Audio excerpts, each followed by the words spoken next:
Yun. Ongoing excavation works natin, no?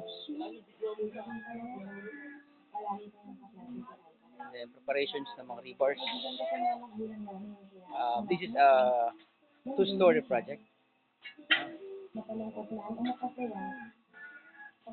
Things natin.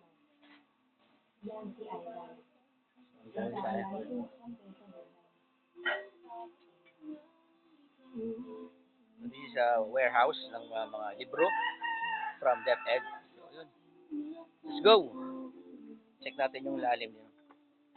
Kumusta yung excavation natin dyan, tsaka yung mga gravel bedding natin. Okay.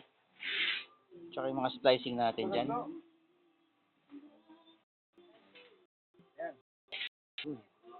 Start tayo ng day, no? Most likely baka bukas pa ito. Pero mas nila yan, kaya nabusan yung puting.